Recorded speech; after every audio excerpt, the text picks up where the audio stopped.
Hey everyone! Today, we're diving into something that's totally shaking up how we think about money. You've probably heard of it. It's digital, it's global, and it's called cryptocurrency. So let's get right into it and figure out what it's all about. But first, just think about this for a second. What if money had no borders? Seriously, what if you could send money to anyone, anywhere on the planet, almost instantly, and you didn't need a bank to do it? That single idea, that's really the heart of cryptocurrency. You know, to really understand this new kind of money, it actually helps to look back. So let's do a super quick trip through the history of money itself. It puts everything into perspective. See, money has always been evolving. Way back, we just traded stuff, my chickens for your wheat. Simple barter. Then we moved on to precious metals like gold because everyone agreed they were valuable. After that, governments stepped in and gave us paper money. And now, well, we're here at the next big leap, digital money or cryptocurrency. It's kind of the next logical and maybe even revolutionary step in the story. So what is this stuff, really? Well, at its core, cryptocurrency is just digital money. It only exists online. But here's the absolute game changer. It's not controlled by any single bank or government. And that is a massive difference from the money we use every single day. Okay, so if there's no bank in charge, you've got to be wondering, how does any of this work? Like, who keeps track of all the transactions? The answer is this really clever piece of tech called the blockchain. Think of it as the engine that makes the entire crypto world go. The easiest way to picture the blockchain is to imagine a digital record book or a ledger. But this isn't some dusty old book in a vault. It's public, and it's shared across thousands and thousands of computers all over the world. And here's the really cool part. Once a transaction is written down in this ledger, it's there forever. It cannot be changed or erased. So let's walk through a transaction. First, you say, I want to send some money. Then, this huge network of computers all around the world jumps in to verify that you actually have the funds to send. Once that's confirmed, your transaction gets bundled together with a bunch of others into a block. And finally, that new block gets mathematically locked onto the one before it, creating a permanent, unbreakable chain. That's what makes it so secure.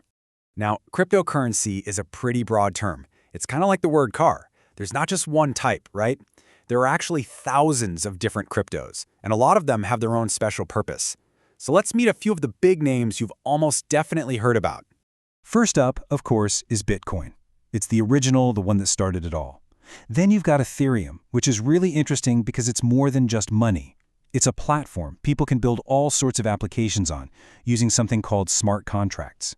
And then there are things called stablecoins, like Tether, which are designed to keep their value stable by being tied to a real-world currency. Okay, so we've covered the what and the how.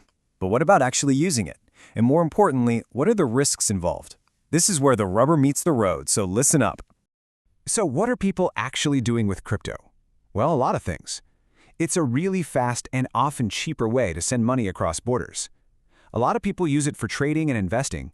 And, slowly but surely, more and more online businesses are starting to accept it as a form of payment.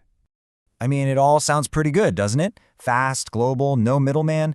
But with any new technology, especially one that involves money, there's always a catch. There are some really important things you need to be aware of.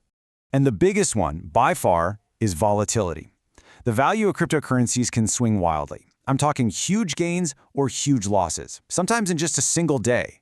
This is mostly because the market is still new and driven by a lot of speculation. That chance for a high reward definitely comes with some major risk. So, if you take one thing away from this, let it be this. You absolutely must do your homework before getting involved.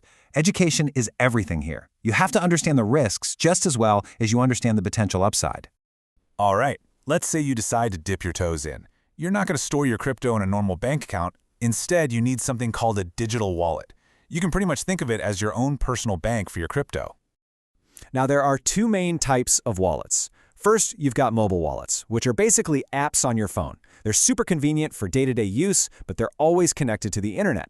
For maximum security, especially if you have a larger amount, people use hardware wallets.